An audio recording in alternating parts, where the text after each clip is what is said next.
আজকের এই সেমিনারে আমি আমার ব্যক্তিগত পক্ষ থেকে আপনাদের সবার কৃতজ্ঞতা প্রকাশ করছি।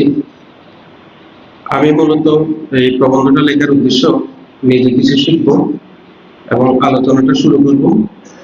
আমি আলোচকদের থেকে কিছু শেখার নিমিত্তেই এই ইয়েটা লিখছি। এখানে অনেক অসম্পূর্ণতা রয়ে গেছে, অনেক ত্রুটি বিচ্যুতি থাকবে স্বাভাবিকভাবে। আল্লাহর কাছে তৌফিক চাই যেন আল্লাহ তাআলা এই প্রবন্ধটা পেশ করার তৌফিক দেন। সম্মানিত উপস্থিতি, বাংলাদেশ সহ বিশ্বের অনেক দেশে ভিক্ষাবৃত্তি একটি জটিল সামাজিক অর্থনৈতিক একটি সমস্যা। রাস্তাঘাট, হাট বাজার, বাস স্টেশন, রেল স্টেশন, বিমানবন্দর অথবা ধর্মীয় স্থানগুলো যেগুলো মসজিদ, মাজার, ওই সমস্ত জায়গায় ভিক্ষুকদের সরব উপস্থিতি লক্ষ্য করা যায়। বিষয়টার ভয়াবহতা আমরা বোঝার জন্য 2021 সালের 6 ফেব্রুয়ারি দৈনিক ইনকিলাবের একটা লিড নিউজের দিকে দৃষ্টি আকর্ষণ করছি। সেটা হলো, লিড নিউজটা ছিল বিক্ষোভে 6 লাখ রাজধানী। ওই রিপোর্টে উল্লেখ করা হয়েছে যে করোনা মহামারীর পূর্বে রাজধানীতে ভিক্ষুকের সংখ্যা ছিল 50,000, আর করোনা মহামারীর পরে এটা দাঁড়িয়েছে 2.5 লাখ, 2,50,000। সারা দেশে ছিল 7,50,000 করোনার আগে, আর করোনার পরে প্রায় 10 লাখ বা 12 লাখ। তো বেসরকারি যে এনজিও গুলো বা তাদের রিপোর্ট অনুযায়ী এই সংখ্যাটা 15 লাখেরও বেশি। এটা হচ্ছে ডেটা এভাবে বলছে। এবং ইনকিলাবের ওই রিপোর্টে এটাও বলা হয়েছে যে ঢাকার মধ্যে ভিক্ষুকদের 50টি অর্গানাইজিং সংগঠন আছে এবং প্রত্যেকটা সংগঠনে 500 থেকে 2,000 কর্মী আছে। ওই সংগঠনগুলোতে রেজিস্ট্রেশন করতে হয় 200 থেকে 300 টাকা দিয়ে, এবং ভিক্ষুকের দৈনিক আয় থেকে 40-50 টাকা করে ওখানে চাঁদা দিতে হয়, এবং এই চাঁদাগুলো দেশের উচ্চ পর্যায়ে বিভিন্ন জায়গায় ডিস্ট্রিবিউট হয়। তাহলে আমরা বুঝতে পারছি বিষয়টা খুবই ভয়াবহ। এই জন্য একটু সবার সচেতনতা সৃষ্টির লক্ষ্যে আমরা এই প্রবন্ধটা লেখার চেষ্টা করেছি। প্রথমে আমরা ভিক্ষাবৃত্তির সংজ্ঞা বলবো। আমরা যেহেতু ইসলামিক স্টাডিজের, ওই জন্য আমি আর অ্যারাবিক সোর্স থেকে এই তথ্যগুলো নিয়েছি। বাংলা একাডেমির আধুনিক বাংলা অভিধানে ভিক্ষাবৃত্তি অর্থ বলা হয়েছে দয়ার দান চাওয়া। আর যে পুরুষ ভিক্ষা করে জীবিকা নির্বাহ করে তাকে বলা হয় ভিক্ষাজীবী, এবং তার স্ত্রীবাচক শব্দ হচ্ছে ভিক্ষাজীবিনী। আরবিতে ভিক্ষাবৃত্তিকে বলা হয় তাসাউল। তাসাউল শব্দটার শব্দমূল নিয়ে বিশেষজ্ঞদের মধ্যে মতবিরোধ আছে।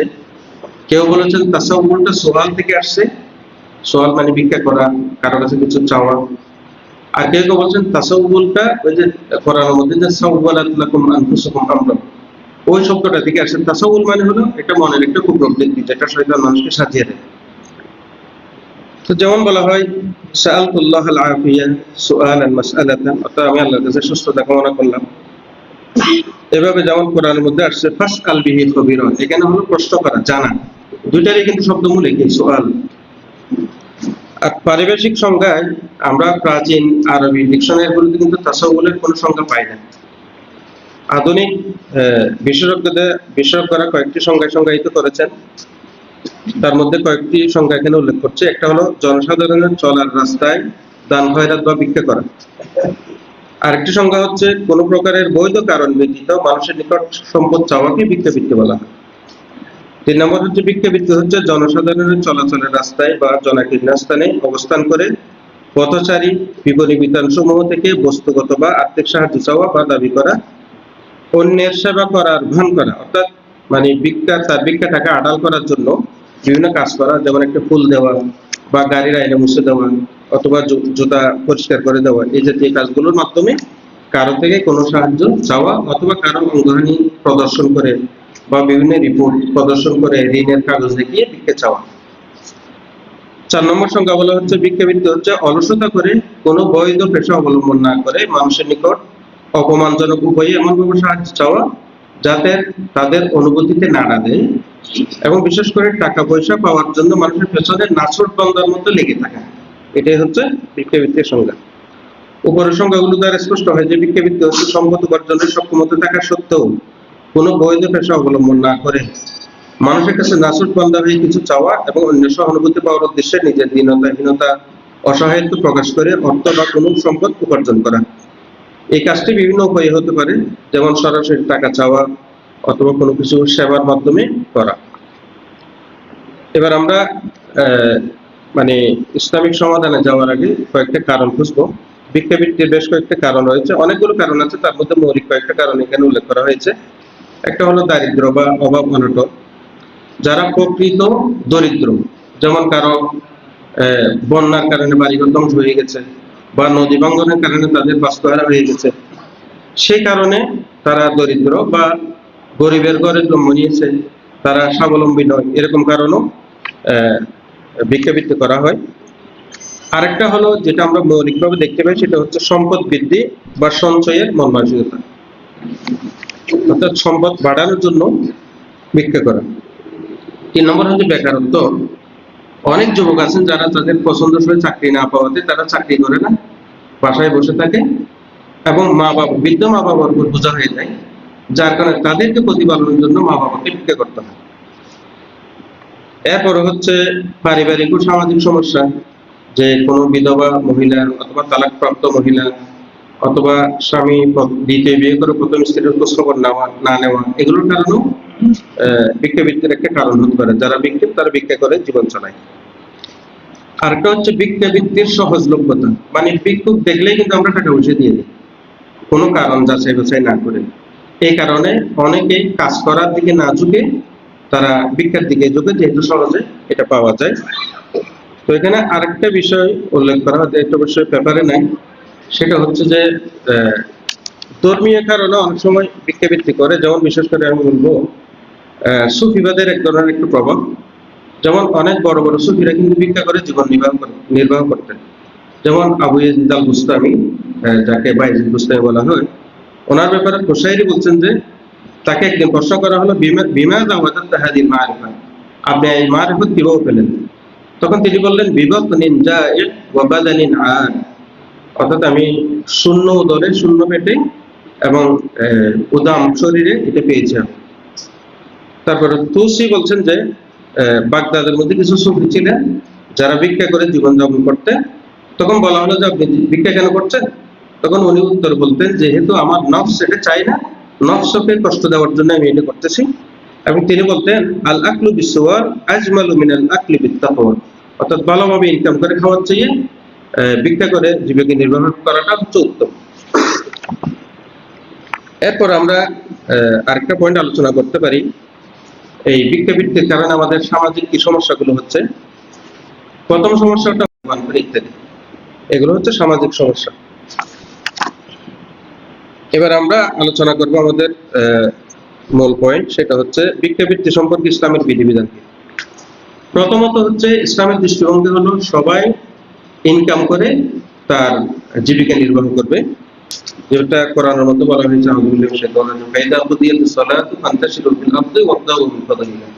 যে নামাজ আদায় হয়ে গেলে তোমরা জমিনে ছড়িয়ে পড়ো এবং আল্লাহ অনুগ্রহ কামনা করো, তালাশ করো। এখানে অনুগ্রহ বলতে আলেমরা বলেছে রিজিক, মানে এখানে জীবিকার কথাই বলা হচ্ছে। তারপরে রাসূলুল্লাহ সাল্লাল্লাহু আলাইহি ওয়াসাল্লাম জীবিকা উপার্জনের জন্য অনেক উৎসাহিত করেছেন। বিভিন্ন হাদিসে আছে রাসূলুল্লাহ নিজেও পরিশ্রম করেছেন, তিনি মেষ চড়িয়েছেন এবং বিভিন্ন কাজ করে তিনি জীবিকা নির্বাহ করেছেন। এরপর হচ্ছে দান খয়রাতের ব্যাপারে ইসলাম কি করছে? উৎসাহিত করছে। ইসলাম বলেছেন যে প্রকৃত দরিদ্র, অভাবী এবং যারা, তাদের খোঁজখবর নেওয়া। যেমন কোরআনের মধ্যে বলা হচ্ছে, ইন্নামাস সাদাকাতু লিল ফুকারাই ওয়াল মাসাকিন, এবং এটার বিনিময়ে আল্লাহ তাআলা বিশাল সওয়াবের প্রতিশ্রুতি দিয়েছেন। তো আমরা সবাই সাদাকার উপকারিতা জানি, এটা কারো কাছে অজানা নয়। আল্লাহ তাআলা বলেছেন, লিল্লাযিনা উহসিরু ফি সাবিলিল্লাহ, যারা মানে দান হচ্ছে সেই অভাবী লোকদের জন্য যারা আল্লাহর পথে এমন ভাবে আবদ্ধ যে জমিনে জীবিকার সন্ধানে ঘুরে বেড়াতে পারে না। তাদের আত্মমর্যাদাবোধের কারণে অজ্ঞ লোকেরা তাদেরকে ধনী মনে করে। তুমি তাদের লক্ষণ দেখে চিনতে পারবে তারা মানুষের কাছে জোরাজুরি করে কোনো কিছু সাহায্য চায় না। আবার রাসূলুল্লাহ সাল্লাল্লাহু আলাইহি ওয়াসাল্লাম বলেছেন, ওই ব্যক্তি মিসকিন নয় যে মানুষের দ্বারা দ্বারে বেড়ায়, একবার 2 লোকমা খাবার অথবা 1-2টি খেজুর পেয়ে ফিরে যায়, বরং প্রকৃত মিসকিন হচ্ছে সেই ব্যক্তি যে ব্যক্তি স্বাবলম্বী হওয়ার মতো সম্পদ নাই, আবার মানুষের কাছে সে হাতও পাততে পারে না। সহিহ আল বুখারী এবং সহিহ মুসলিমের হাদিস। তিন নম্বর হলো ভিক্ষাবৃত্তিকে আল্লাহ তাআলা অপছন্দ করেন। আল্লাহ তাআলা স্বাভাবিকভাবে অপছন্দ করেন।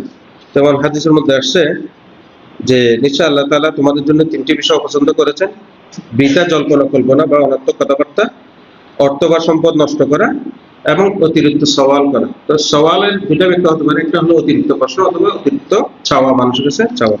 এটা আল্লাহ তাআলা অপছন্দ করেন। অনুরূপভাবে আরেকটা হাদিস আছে, আউফ ইবনে মালিকের হাদিস। তিনি বলেছেন যে আমরা 9, 8 অথবা 7 জন রাসূলুল্লাহ সাল্লাল্লাহু আলাইহি ওয়াসাল্লামের নিকট ছিলাম। তো রাসূলুল্লাহ সাল্লাল্লাহু আলাইহি ওয়াসাল্লাম বললেন যে তোমরা কি বায়াত গ্রহণ করবে না? তখন তারা বললেন যে ইয়া রাসূলুল্লাহ আমরা তো সবেমাত্র বায়াত গ্রহণ করলাম। রাসূলুল্লাহ সাল্লাল্লাহু আলাইহি ওয়াসাল্লাম আবার বললেন এবং 3 বার হলো। পরে রাবী বলতেছেন যে আমরা বায়াত গ্রহণ করার জন্য রাসূলুল্লাহর কাছে হাত পাতলাম। তখন রাসূলুল্লাহ সাল্লাল্লাহু আলাইহি ওয়াসাল্লামকে জিজ্ঞেস করলাম যে ইয়া রাসূলুল্লাহ কিসের উপর আমরা বায়াত গ্রহণ করব? তখন তিনি বললেন তোমরা কেবল আল্লাহর ইবাদত করবে, তার সাথে কোনো কিছুকে শরীক করবে না, 5 ওয়াক্ত সালাত আদায় করবে এবং আমিরের আনুগত্য করবে। এরপর তিনি নিচু স্বরে একটি কথা বললেন, যে কথাটা ছিল মানুষের কাছে কিছু চাইবে না। রাসূলুল্লাহ সাল্লাল্লাহু আলাইহি ওয়াসাল্লামের আরেকটা বাণী আমরা দেখতে পাই যে যার হাতে আমার প্রাণ তার কসম, তোমাদের কেউ তার দড়ি নিয়ে পিঠে কাঠের বোঝা বহন করে তা বিক্রি করে এনে সদকা করা মানুষের কাছে হাত পাতার চেয়ে অনেক উত্তম। এরপর হচ্ছে বিশেষ অবস্থায় ইসলাম ভিক্ষাবৃত্তির অনুমোদন দেয়, যেটা আমরা রাসূলুল্লাহ সাল্লাল্লাহু আলাইহি ওয়াসাল্লামের একটা হাদিসের মধ্যে আমরা জানতে পারি যে কাবিসা ইবনে মুখারিক আল হিলালি রাদিয়াল্লাহু আনহু বর্ণনা করেন। তিনি বলেছেন যে আমি দুটি দলের মধ্যে মীমাংসা করার জন্য একটি আর্থিক দায়িত্ব, রক্তপণ বা জরিমানা বহন করছিলাম। সেই দুই গ্রুপের মধ্যে মীমাংসা করার জন্য আমি একটা দায়িত্ব নিলাম আর্থিক। এরপর আমি নবী করিম সাল্লাল্লাহু আলাইহি ওয়াসাল্লামের কাছে আসলাম। তিনি বললেন তুমি অপেক্ষা করো যাতে সাদাকার মাল আসে, সাদাকার মাল আসলে তোমাকে সাহায্য করব। এরপর রাসূলুল্লাহ সাল্লাল্লাহু আলাইহি ওয়াসাল্লাম বললেন হে খাবিসা, 3 শ্রেণীর লোক ছাড়া অন্য কারো জন্য সাহায্য চাওয়া হালাল নয়। 1 নম্বর হলো সেই ব্যক্তি যে দুই পক্ষের মধ্যে বিরোধ মেটাতে কোনো আর্থিক দায়িত্ব বা জরিমানা বহন করে, তার জন্য সাহায্য চাওয়াটা বৈধ। 2 নম্বর হলো সেই ব্যক্তি যে কোনো বিপর্যয়, যার জীবনে কোনো বিপর্যয় নেমে এসেছে এবং তার সম্পদগুলো ধ্বংস হয়ে গেছে, তবে এই ধ্বংস হওয়ার জন্য তার আর জীবিকার কোনো উপায় নেই, এই লোকটাও ভিক্ষা চাইতে পারবে বা কারো কাছে সাহায্য চাইতে পারবে। 3 নম্বর হলো সেই ব্যক্তি যে চরম অভাব অনটনে পতিত হয়েছে, যার সপক্ষে তার সম্প্রদায়ের 3 জন বিবেকবান ব্যক্তি সাক্ষ্য দেয় যে অমুক ব্যক্তি অভাবগ্রস্ত হয়ে পড়েছে। তার মানে যেটা ভিক্ষা করতে হবে ওটার জন্য সাক্ষী লাগবে 3 জন, যারা সাক্ষী দিবে যে উনি প্রকৃতপক্ষে দরিদ্র, যাকে জাকাতের টাকা দেওয়া যায়। এরপর রাসূলুল্লাহ সাল্লাল্লাহু আলাইহি ওয়াসাল্লাম বললেন যে এই 3 ক্ষেত্র ব্যতীত আর বাকিগুলো হচ্ছে সৎ, মানে হলো অবৈধ, হারাম। চতুর্থ স্টেজ হলো যে ভিক্ষা করাটা হচ্ছে হারাম, সেটা হচ্ছে উপরে বর্ণিত 3 শ্রেণীর ব্যক্তি ব্যতীত বাকিদের জন্য রাসূলুল্লাহ সাল্লাল্লাহু আলাইহি ওয়াসাল্লাম ভিক্ষা করাটা হারাম করেছেন। এবং যারা ভিক্ষুক আছে তাদের জন্য ওই যে 3 জন সাক্ষীর কথা বলা হয়েছে, তারা এর মাধ্যমে ভিক্ষা করতে পারবে। রাসূলুল্লাহ সাল্লাল্লাহু আলাইহি ওয়াসাল্লাম যারা সম্পদ বাড়ানোর জন্য বা লোভের কারণে ভিক্ষা করে তাদেরকে তিনি একটা হুঁশিয়ারি দিয়েছেন। তিনি বললেন যে ব্যক্তি নিজের সম্পদ বৃদ্ধি করার জন্য মানুষের কাছে হাত পাতে সে মূলত জাহান্নামের আগুন খায়। এখন সে চাইলে বেশিও খেতে পারে, সে চাইলে কম খেতে পারে। এই হাদিসের ব্যাখ্যায় শেখ মুহাম্মদ ইবনে সালেহ আল উসাইমিন রাহিমাহুল্লাহ তিনি বলেছেন এই হাদিস দ্বারা বোঝা যাচ্ছে যে প্রয়োজন ছাড়া ভিক্ষা করাটা কবিরা গুনাহ। কবিরা গুনাহ না হলে এই কাজের জন্য শাস্তির কথা রাসূলুল্লাহ সাল্লাল্লাহু আলাইহি ওয়াসাল্লাম বলতেন না। অনুরূপভাবে ইমাম নববী বলেছেন, আরেকটা হাদিস আছে যে রাসূলুল্লাহ সাল্লাল্লাহু আলাইহি ওয়াসাল্লাম বলতেন যে যারা সর্বদা মানুষের কাছে হাত পাতে ভিক্ষা চায় তারা কিয়ামতের দিন এমন অবস্থায় আল্লাহর সামনে উপস্থিত হবে যে তাদের মুখের মধ্যে কোনো গোশত থাকবে না। এটার ব্যাখ্যায় ইমাম নববী রাহমাতুল্লাহ আলাইহি বলেন যে আলেমরা এটার ব্যাখ্যায় বলেছে অর্থাৎ তার কোনো সম্মান থাকবে না আল্লাহর কাছে। আবার আরেক গ্রুপ আলেম বলেছেন যে এটা প্রকৃত অর্থে রিয়েলি তার মুখের মধ্যে কোনো গোশত থাকবে না, শুধু দাঁতগুলো থাকবে আর হাড্ডিগুলো থাকবে। এবার আমরা আলোচনা করব বৈধতার সীমারেখা, মানে কতটুকু একজন ভিক্ষুক ভিক্ষা করতে পারবে এই ব্যাপারে ইসলামের নির্দেশনা কি। পূর্বে উল্লেখ করা হয়েছে 3 শ্রেণীর ব্যক্তির জন্য ভিক্ষা বৈধ, তবে এই বৈধতার একটা সীমারেখা রয়েছে, চাইলে ভিক্ষুক তার প্রয়োজনের বাইরে ভিক্ষা করতে পারবে না। এক্ষেত্রে রাসূলুল্লাহ সাল্লাল্লাহু আলাইহি ওয়াসাল্লামের হাদিসটা আমরা একটু আগে পড়লাম যে ব্যক্তি সম্পদ বাড়ানোর জন্য ভিক্ষা করে সে তার পেটের মধ্যে জাহান্নামের আগুন ঢোকে। যেহেতু ভিক্ষা বা সাহায্য চাওয়াকে কেবল সাহায্য প্রার্থী ও তার উপর নির্ভরশীল জীবন বাঁচানোর স্বার্থে বৈধ করা হয়েছে, যা মৌলিক প্রয়োজন যেটাকে জরুরিয়াত বলা হয়, এটার জন্যই ভিক্ষাটাকে বৈধ করা হয়েছে। তাহলে উসুল ফিকহের একটা নিয়ম হলো আদ-দারুরাতু তাতাকাদ্দারু বিআকদারিহা, যে জরুরত যতটুকু ততটুকুই তার জন্য বৈধ। এক্ষেত্রে আমরা আমাদের সোনালী যুগের মানুষদের দিকে তাকাতে পারি। যেমন বিখ্যাত তাবী আতা ইবনে আবি রবাহ রাহিমাহুল্লাহ, তিনি বলেছেন যে তাদের যুগে যে ব্যক্তির কাছে তাদের যুগে যার নিকট দুপুরের খাবার থাকতো তিনি রাতের খাবারের জন্য কারো কাছে হাত পাততেন না, আর যার কাছে রাতের খাবার থাকতো তিনি পরের দিনের জন্য হাত পাততেন না। অর্থাৎ তারা যতটুকু প্রয়োজন ততটুকু, এটাকে একটা পেশা বানান নাই। ইমাম ইবনুল কাইয়িম রাহিমাহুল্লাহ তিনি বলেছেন নীতিগতভাবে মানুষের কাছে হাত পাতা বা সাহায্য চাওয়া হারাম, মূল নির্দেশনা হলো হারাম, কেবল অভাব ও চরম প্রয়োজনের জন্য তা বৈধ করা হয়েছে।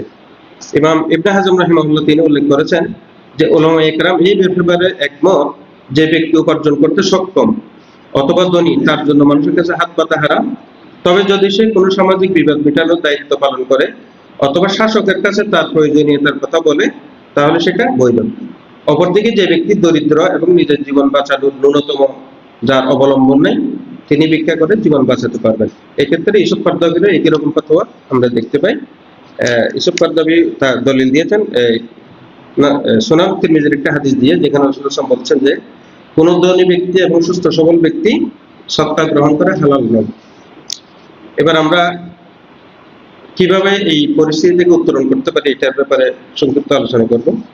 প্রথমত হচ্ছে বিভিন্ন প্রচার মাধ্যমে, ওয়াজ নসিহত, বিভিন্ন প্রচার মাধ্যমে, সামাজিক যোগাযোগ মাধ্যম বা ইলেকট্রনিক প্রিন্ট মিডিয়ার মধ্যে ভিক্ষাবৃত্তির ব্যাপারে নেগেটিভ প্রচারণা চালানো, যাতে ভিক্ষুকরা সতর্ক হন। 2 নম্বর, শিক্ষা দেবো। অনেক ভিক্ষুক দেখা যাচ্ছে তার অনেক টাকা হয়ে গেছে, তারপর সে বাড়ি যাচ্ছে না, আরো পাওয়ার আশায়। তো এক্ষেত্রে একটা ছোট একটা গল্প বলতে পারি, গল্প না, একটা বাস্তব ঘটনা। যে আমাদের মাস্টার্সের ছাত্র বলেছে সে থিসিস বাইন্ডিং করতে গেছে আন্দরকিল্লে, তখন ওখানে একটু গোড়া বৃষ্টি হচ্ছিল। তাই বৃদ্ধ মহিলা তাকে বললো যে বাবা আমার টাকাগুলো একটু গুনে দাও। তখন ও দেখলো যে ওখানে 1600 টাকা হয়েছে। বললো যে আমি প্রত্যেকদিন কিভাবে পাই? তখন উনি বললো যে বাবা আজকে বৃষ্টির জন্য কম, প্রতিদিন তো 3000 মতো পাই। তাহলে তাদের মধ্যে কিন্তু অল্প তুষ্টিটা নাই, বেশি মানে টাকা যেটাকে বলা হয়। এরপর হলো শিক্ষাক্রমের মধ্যে এই ব্যাপারে প্রচারণা বা বিভিন্ন কিছু রাখতে হবে। তারপরে হচ্ছে অভাবী যারা, প্রত্যেকটা এলাকার মধ্যে একটা নির্দিষ্ট একটা লিস্ট করা, যাতে কেউ দান করতে চাইলে ওই লিস্টেড ব্যক্তিদেরকে দান করতে পারে আর কি। যোগ্য ও প্রকৃত অধিবাসীদের জন্য আশ্রয় কেন্দ্র স্থাপন করা, যেটা সরকার বিভিন্ন জায়গায় করেছে, তবে সেটা অপ্রতুল। এরপর হলো পেশাদার ভিক্ষুকদের আইনের আওতায় নিয়ে আসা, অর্থাৎ যারা অভাব না থাকা সত্ত্বেও ভিক্ষা করে তাদেরকে আইনের আওতায় নিয়ে আসা। এরপরে আমরা আরেকটা গ্রুপকে দেখতে পাই যারা ভিক্ষা করে চলে, সেটা হচ্ছে হিজড়ারা। তাদেরও কর্মসংস্থান করা এটা জরুরি। এইভাবে আমরা মানে ভিক্ষাবৃত্তি থেকে পরিমাণটা কমাইতে পারি। সমাজসেবা অধিদপ্তরের কার্যক্রম আরো বাড়ানো। এরপর হলো সর্বোপরি মসজিদের মেম্বারকে এই কাজে লাগানো, ওয়াজ নসিহত, বিশেষ করে জুমার বক্তব্যে, ঈদের বক্তব্যে এই বিষয়গুলো নিয়ে জনগণকে সচেতন করা। আমরা উপসংহারে বলবো, পরিশেষে বলা যায় ভিক্ষাবৃত্তি কেবল একটি অর্থনৈতিক দীনতা নয়, বরং এটি সমাজসেবা, সমাজ দেহে বাসা বাঁধা একটি মারাত্মক ব্যাধি, যা মানব মর্যাদা এবং জাতীয় ভাবমূর্তিকে দিকে চরমভাবে ক্ষুণ্ণ করে। ইসলামী পরিশ্রমের মাধ্যমে হালাল জীবিকা অর্জনকে যেমন খরচ করা হয়েছে, তেমনি অলসতা ও সম্পদ বৃদ্ধির উদ্দেশ্যে মানুষের কাছে হাত পাতাকে কঠোরভাবে নিষিদ্ধ ও কবিরা গুনাহ হিসেবে ঘোষণা করা হয়েছে। তবে ইসলাম একটি বাস্তবসম্মত জীবন ব্যবস্থা হওয়ায় চরম বিপর্যয়ে জীবন বাঁচানোর লক্ষ্যে বিশেষ ও আপৎকালীন পরিস্থিতিতে অত্যন্ত সুনিয়ন্ত্রিত সীমার মধ্যে সাহায্য চাওয়ার অনুমতি দিয়েছে, যা কেবল প্রয়োজন পূরণের মধ্যেই সীমাবদ্ধ। বর্তমানে বাংলাদেশ সহ বিশ্বব্যাপী এই সমস্যার যে ভয়াবহ রূপ ধারণ করেছে, তা থেকে উত্তরণের জন্য প্রয়োজনীয় বহুমুখী এবং সমন্বিত পদক্ষেপ। শুধু সাময়িক দান খয়রাত বা আবেগতাড়িত সাহায্য দিয়ে এই ব্যাধি দূর করা সম্ভব নয়। এর জন্য প্রয়োজন সরকারি ও বেসরকারি উদ্যোগে প্রকৃত অভাবীদের সঠিক তালিকা প্রণয়ন, প্রবীণ ও প্রতিবন্ধীদের স্থায়ী পুনর্বাসন, হিজড়া জনগোষ্ঠীর কর্মসংস্থান এবং পেশাদার ভিক্ষুক চক্র বা গডফাদার যারা আছে তাদেরকে আইনের আওতায় নিয়ে আসা। একই সাথে শিক্ষা ব্যবস্থার আধুনিকায়ন, ধর্মীয় মূল্যবোধের চর্চা, মসজিদের মেম্বার ও গণমাধ্যমের সাহায্যে ভিক্ষাবৃত্তির কুফল সম্পর্কে সামাজিক সচেতনতা তৈরি করা অপরিহার্য। সমাজের প্রতিটি স্তরে ইমানি ভ্রাতৃত্ববোধ ও সামাজিক সংহতি জাগ্রত করার মাধ্যমে যদি আমরা পরনির্ভরশীলতার মানসিকতা পরিহার করে কর্মমুখী সমাজ গড়তে পারি, তবে ভিক্ষাবৃত্তি মুক্ত একটি স্বাবলম্বী, মর্যাদাপূর্ণ ও আদর্শ সমাজ গঠন করা সম্ভব হয় ইনশাআল্লাহ। সবাইকে ধন্যবাদ ধৈর্য সহকারে শোনার জন্য। আসসালামু আলাইকুম।